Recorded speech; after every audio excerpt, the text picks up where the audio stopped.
नमस्कार, जय हिंद विद्यार्थी मित्र हो. थंबनेलवर तुम्ही पाहिलं की तलाठी भरती 2026ची MPSC का घेऊ शकत नाही याविषयी मी विशेष करून विश्लेषणात्मक प्रशासकीय तांत्रिक अडचणी ज्या आहेत तर त्या देखील सांगणार आहेत आणि प्रशासकीय काय काय कारण आहे ते देखील सांगणार आहे. तत्पूर्वी आता जो एक निर्णय आलेला आहे GRच्या स्वरूपातून, तर त्यामध्ये सांगितलेलं आहे की बाबा ज्या विभागाच्या वेटिंग लिस्ट सध्या अवेलेबल आहे किंवा ज्या पदांची भरती होऊन 2 वर्ष झालेले नाही तर त्यांच्यासाठी 2 वर्षाची वेटिंग लिस्ट राहणार आहे. म्हणजे 13 सप्टेंबर 2026 पर्यंत ही जी जाहिरात आहे तलाठी भरतीची येणार नाही असं जरीही इनडायरेक्टली म्हटलं तरीही हरकत नाही ना. आता थोडंसं पुढचं पाहूया की तलाठी भरती जी आहे तर ती MPSC मार्फत होणार आहे असं सांगतायत, तर ते का होऊ शकत नाही मी हे सांगतो आणि दाखवतो. तत्पूर्वी आपलं वोकॅब किंग नावाचं हे पुस्तक आहे आणि ही जी बॅच आहे तर ही देखील सुरू होणार आहे. एक 5-6 लेक्चर सुरू देखील झालेलं आहे. माहीत नाही हा व्हिडिओ कधी अपलोड होणार आहे, तर 1-2 लेक्चर जे आहे तर ते अपलोड कदाचित झालेलंही असणार आहे ना. आता यामध्ये शब्दांची ताकद जी आहे ना तर ती ओळखून मनावर खोलवरपणे रुजवण्याचं काम जे आहे तर ते या पुस्तकातून केलेलं आहे. हे पुस्तक नाही, हे वर्कबुक आहे. कारण यामध्ये तुम्हाला जे आहे तर ते लिहिण्यासाठी देखील काही ना काहीतरी लाईन्स ज्या आहेत तर त्या लिहिण्यासाठी दिलेल्या आहेत. प्रत्येक प्रश्न किंवा जे शब्द आहे तर तो त्यामध्ये इमोशनल इन्व्हॉल्वमेंट तयार व्हायला पाहिजे.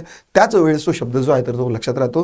नाहीतर ती पुस्तकातली फक्त शब्दांची यादी असं पाहिलं की असं विसरून जाणार, तर त्या पद्धतीनं तुम्हाला परीक्षेमध्ये सिलेक्शन होण्यासाठी ते कामं येणार नाही. म्हणून थोडंसं एक खोलवरती जे आहे ना तर ते हे पुस्तक बनवलेलं आहे ना. याची PDF वगैरे जे आहे तर ते आपल्या टेलिग्राम चॅनलला तुम्हाला मिळून जाईल. ठीक आहे. पहा आता MPSCच्या मार्फत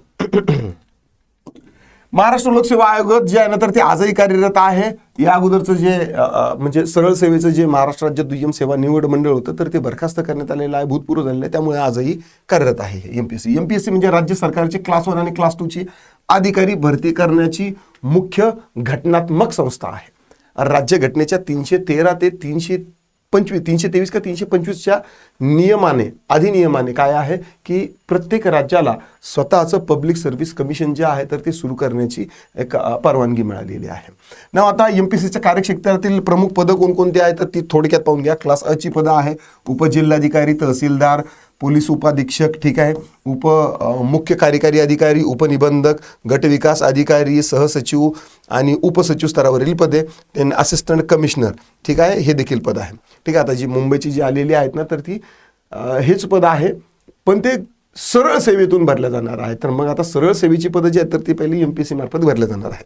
मागच्या व्हिडिओमध्ये सांगितलेलं. गट ब मधले कोणते आहे? नायब तहसीलदार, पोलीस उपनिरीक्षक, गट विकास अधिकारी, सहाय्यक प्रादेशिक वाहन, उद्योग निरीक्षक, निरीक्षक पदं जी आहेत ना तर ती सगळे जवळपास ग्रुप B मध्ये आहे.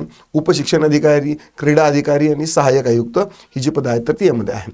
महाराष्ट्र शासन जे दुय्यम सेवा निवड मंडळ आहे ज्याच्यामार्फत सरळ सेवा ज्या आहेत तर त्या कोणकोणत्या पदासाठी परीक्षा घ्यायच्या तर या मंडळाने ठरवलं होतं की MPSC सध्या ते अस्तित्वात नाही आहे. हे मंडळ 1986 ते 2010 पर्यंत जे आहे तर ते कार्यरत होतं. नंतर मग हे मंडळ जे आहे सरळ सेवा, हे सरळ सेवा म्हणजे लिपिकी आणि फील्ड लेवलचे कर्मचारी जे आहेत तर यांची भरती जी आहे ना तर ते करत होतं. आज हे मंडळ रद्द झालं आहे. त्याच्या जागी महापरीक्षा आलेली होती. ठीक आहे. 2010च्या नंतर महापरीक्षा आणि आता महा-IT आलेला आहे. काय आलेलं आहे? महा-IT आलेला आहे. आणि महा-IT कोणाला काम दिलं आहे? TCS IBPS यांना दिलेलं आहे किंवा विभागीय स्तरावरती भरती ही जी केलेली आहे. नाव दुय्यम सेवा निवड मंडळाच्या कक्षेतील पदं जे आहेत तर ते कोणते आहे? लिपिक, टंकलेखक, वरिष्ठ लिपिक, महसूल सहाय्यक, ठीक आहे, देन कर सहाय्यक आहे, लेखालिपिक आहे, प्रयोगशाळा सहाय्यक आहे, ग्रामसेवक, तलाठी, विस्तार अधिकारी, ठीक आहे, आणि कनिष्ठ अभियंता, सहाय्यक शिक्षक वगैरे ही जी आहे तर ही पदं आहेत. ठीक आहे. आणि गड्डमध्ये शिपाई, हमाल, वाहन चालक, परिचर, सफाई चौकीदार ही पदं आहेत ना. आता येऊया आपल्या मुख्य मुद्द्याकडे. ठीक आहे. ग्राम महसूल अधिकारी हे पद, ठीक आहे, MPSCच्या कक्षेत आणण्याची एक निश्चित घटनात्मक आणि प्रशासकीय प्रक्रिया आहे. ठीक आहे. ही एक किचकट अशी प्रशासकीय प्रक्रिया आहे. काही टेक्निकल आस्पेक्ट ज्या आहेत तर त्या देखील आहे. घटनात्मक चौकटीमध्ये ते पद आणल्यानंतरच ते MPSC कडून भरलं जाऊ शकतं. हे भारताच्या संविधानातील 320 नुसार ज्या आहे तर त्या कायदेशीर कारवाया जर पार पाडल्या तर आणि तरच ते MPSC मार्फत होऊ शकतं. आता याच्यासाठी वेळ किती लागू शकतो आणि का होत नाही ते देखील समजून घेऊया. तत्पूर्वी आपण एखादं पद जे MPSC मार्फत भरल्या जात नाही पण आता MPSC मार्फत भरल्या जायचं आहे तर त्याच्यासाठी कोणती प्रोसेस आहे आणि त्या प्रोसेसला वेळ किती लागतो ते समजून घेऊया. नंबर 1 ला लागतो त्या विभागाचा प्रस्ताव लागतो. म्हणजे आपल्या या केसमध्ये रेव्हेन्यू डिपार्टमेंट आणि वन आणि महसूल आणि वन विभाग आहे तर यांचा प्रस्ताव लागतो. यामध्ये काय आहे की ज्या विभागाचे पद महसूल विभागाचे तलाठी किंवा कृषी विभागाचे कृषी सहाय्यक पद आहे MPSCकडे वर्ग करायचा असेल तो संबंधित विभाग तसा प्रस्ताव तयार करतो. त्यामध्ये हे पद MPSCकडे का द्यावे याचे प्रशासकीय कारण दिले जाते. काय कोणतं सबळ पुरावा जो आहे तर तो दिल्यानंतरच तो MPSCच्या नंतर ते कन्सिडर करतात. ठीक आहे, या पुरावा एक झाला. नंबर 2, सामान्य प्रशासन विभागाची मान्यता लागते. आपण मागच्या व्हिडिओमध्ये पाहिलं की त्यामध्ये ना सामान्य प्रशासन विभाग, वित्त विभाग, विधी व न्याय विभाग आणि बाकीच्या यांची समिती होते. तर त्यामध्ये सामान्य प्रशासन विभागाची जी आहे तर ती मान्यता लागते. महाराष्ट्र शासनाच्या सामान्य प्रशासन विभागाची ही भरती प्रक्रियेचा नोडल ऑफिसर असतो. म्हणजे भरती प्रक्रिया जी आहे ना तर ती व्यवस्थित होते नाही होते याच्यासाठी असते. बाय द वे, सामान्य प्रशासन विभागामध्ये आतापर्यंत कधीही भरती आलेली नाही आहे आणि कधीही येत नसते. सामान्य प्रशासन विभागाची भरती जी आहे ना तर ती कधीही येत नसते. सगळ्या डिपार्टमेंटची येते पण याची येत नाही. ठीक आहे, ही फन फॅक्ट आहे सामान्य प्रशासन विभागाची. या विभागाकडून त्या प्रस्तावाची पडताळणी केली जाते. ठीक आहे, हा विभाग काय करतो त्या विभागाची म्हणजे पडताळणी करतो. या पदाचे स्वरूप, त्यांचे वेतन श्रेणी आणि जबाबदारी लक्षात घेऊन ते MPSCच्या निकषात बसते काय हे तपासलं जातं. ठीक आहे, म्हणजे हे सगळं तपासून काय केलं जातं की MPSCच्या निकषात आहे की नाही हे चेक करून हे कोण सांगतं, सामान्य प्रशासन विभाग. आता सामान्य प्रशासन विभागाची डायरेक्ट जाहिरात येत नाही पण MPSCचे जे मंत्रालयीन लिपिक आहे ते इथं काम करतात. म्हणजे इनडायरेक्टली तिथं काम करतात पण ते काही वेळेसाठीच असतात. ते म्हणजे परमनंट नसतात तिथं. त्यांचं म्हणजे शफलिंग जे आहे ना तर ते चालू असतं. ठीक आहे, नाव पुढचा जो भाग आहे सेवा नियमात सुधारणा करणे, रिक्रुटमेंट रूल्स. आता इथं सेवा नियम आणि दुसरा आहे सेवा प्रवेश नियम. हे दोन्ही गोष्टी ज्या आहेत ना तर त्या वेगवेगळ्या आहेत. सेवा नियम म्हणजे काय की आता लेट्स से की तलाठी हे पद आहे हे घटनात्मकरित्या या सगळ्या कार्यप्रणालीमध्ये सरकारी सेवक जे आहे तर त्यामध्ये हे पद नेमकं काय काम करणार आहे त्याचे रिक्रुटमेंट रूल्स बनवले जातात. ठीक आहे, आणि या पदावरती तलाठी या पदावरती भरती होण्यासाठी तुम्हाला काय काय नियम लागणार आहेत हे ठरवणारं सेवा प्रवेश नियम जे आहे तर ते देखील आपलं GAD जे आहे तर ते तेच तयार करत असतं. ठीक आहे, प्रत्येक शासकीय पदाचे सेवा नियम जे आहे तर ते तयार होतात. या नियमामध्ये पदांची भरती कोण करणार, जिल्हा परिषद निवड समिती किंवा TCS याचा स्पष्ट उल्लेख असतो. आणि जर पद MPSCकडे सोपायचे असेल तर त्या नियमात बदल करून तशी कायदेशीर सुधारणा करावी लागते. कायदेशीर सुधारणा करावी लागते. TCS IBPSच्या जे एक्झाम आहे ना तर त्याला कुणीही चॅलेंज करू शकतं. हायकोर्टात जर गेलं तर ती भरती जी आहे जिथं आहे तिथं रद्द होते आणि तिथून पुढे 4-5 वर्षासाठी सुद्धा त्या भरतीवरती काय येतं की स्टे येतो. 4-5 वर्ष भरती येत नाही. जर समजा तलाठी भरतीचं जर MPSCकडे गेलं घाईघाईने MPSCने ठरवलं केलं जरी ना तरी त्याच्यावरती जर त्या समजा PIL टाकली तर पुढचे 4-5 वर्ष म्हणजे 2026ला कदाचित जी येऊ शकते किंवा 2026-27ला येईल तर ती जाहिरात डायरेक्ट 29-30 किंवा 31 महिन्यात तोपर्यंत राहील. कारण कायदेशीर जे आहे ना तर ते नियम जे आहे तर ते भारतात फार किचकट आहेत आणि त्यामुळे काय आहे की MPSC जे आहे ना तर ते कायदेशीररित्या सगळी तयारी करून घेते म्हणून ती परीक्षा जी आहे ना तर त्यासाठी वेळ लागतो. म्हणजे सरळ सेवेतून MPSCत घेण्यासाठी कमीत कमी 2-3 वर्षाचा वेळ नक्कीच लागतो. ठीक आहे, त्यानंतर पहा सरळ सेवेचं पद TCSचं पद जे आहे म्हणजे तलाठी जे आहे तर ती MPSCकडे जायचं असताना विधी व न्याय विभागाची देखील मान्यता लागते. भविष्यातील कायदेशीर पेच टाळणे, भरती प्रक्रियेत बदल केल्यामुळे जर कोणी न्यायालयात धाव घेतली तर सरकारी बाजू भक्कम असावी लागते. विधी व न्याय विभाग प्रस्तावातील अशा पळवाटा शोधून ते बंद करतं. ठीक आहे, MPSCची भरती जी आहे ना तर MPSCच्या परीक्षेवरती कधी स्टे येऊ शकत नाही. ती कधी ही अशी आहे आणि ती थांबणं असं कधी झालेलं नाही आणि होणार नाही. कारण का की विधी व न्याय विभागाची जी आहे ना तर ती मान्यता असते आणि तिथं बारीक गोष्टी आहेत ना तर त्या चेक केल्या जातात. ठीक आहे, त्यामुळे भरती प्रक्रियेवर स्थगिती स्टे येण्याची शक्यता कमी असते. अधिसूचनेचा मसुदा जो आहे विधी व न्याय विभागाकडून प्रमाणित केला जातो. ठीक आहे, प्रमाणित केला जातो आणि त्यांच्या संमतीशिवाय कोणतीही वैधानिक सूचना जी आहे तर ती प्रसारित होत नाही. म्हणूनच पहा MPSCचे जे अधिसूचना येतात ना हे फार लगेच 200-250 पेजेसचे असतात. का, कारण त्या ते प्रत्येक एक जो स्पष्ट जे आहे ना तर त्याचं स्पष्टीकरण तो कोणत्या अर्थाने घ्यायला पाहिजे ते देखील त्याचं खाली दिलेलं असतं. ठीक आहे, नंतर असतो पहा वित्त विभागाची मान्यता. कोणत्याही पदाची भरती प्रक्रिया बदलताना किंवा ती एका यंत्रणेकडून दुसऱ्या यंत्रणेकडे सोपवताना वित्त विभागाची मान्यता अनिवार्य असते.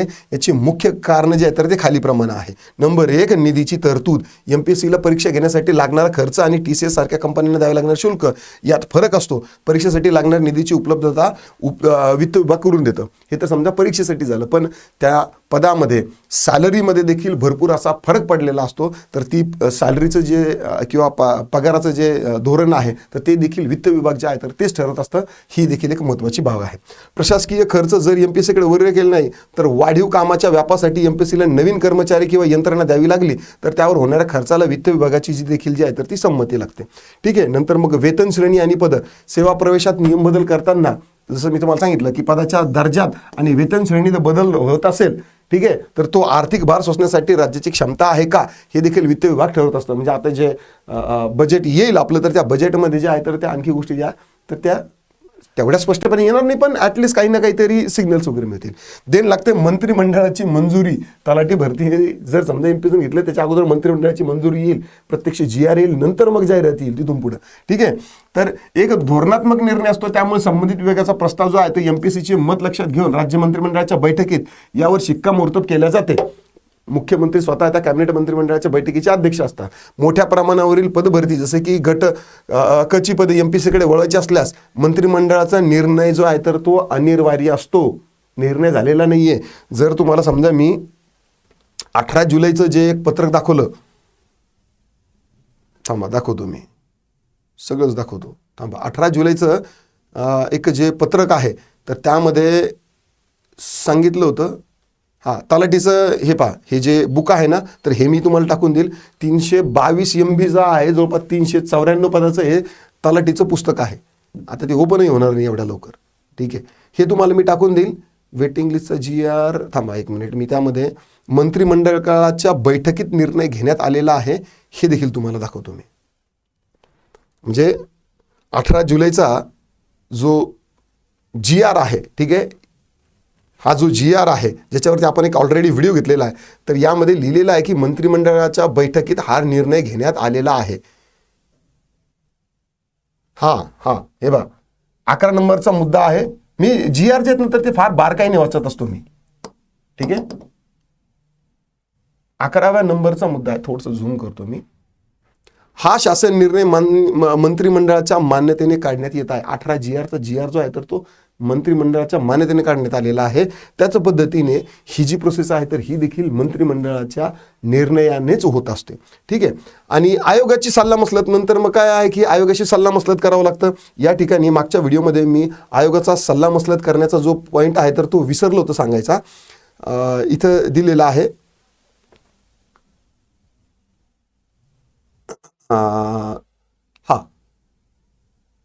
म्हणजे याच्या आणायचं असेल तर म्हणजे याच्यासोबत ते सल्लामसलत करणार कोणासोबत की बाबा एमपीएससी सोबत की तुमच्याकडून झापतं नाही झापतं, हा प्रकार आहे. ठीक आहे. संविधानानुसार कोणत्याही पदाची भरती प्रक्रिया बदलण्यापूर्वी राज्य सरकारला महाराष्ट्र लोकसेवा आयोगाशी चर्चा करावी लागते. आयोग आपली क्षमता, पायाभूत सुविधा आणि वेळापत्रक तपासून त्या पदाची जबाबदारी घेण्यास तयार आहे की नाही हे सरकारला कळवते.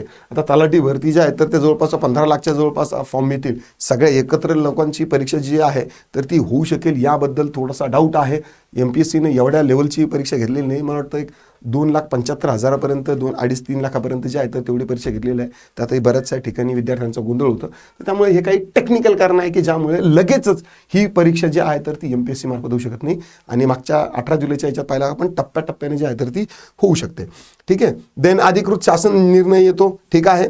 आणि नंतरच मग ही जी गोष्ट आहे तर ती होत असते. ठीक आहे. आता यामध्ये काय आहे की सध्या राज्य सरकारने अनेक गट बच्या महत्त्वाची गट प एमपीएससीच्या कक्षात आणण्याची जी आहे तर ती तयारी सुरू केलेली आहे आणि आणली देखील असणार आहे. पण प्रत्यक्ष जे आहे तर ते आपल्या समोर येईल. समजा वेळेची मर्यादा, सरळ सेवेची पदं जे आहेत तर ते एमपीएससीकडे जे आहे ना तर ते ऑलरेडीच खूप मोठा व्याप आहे.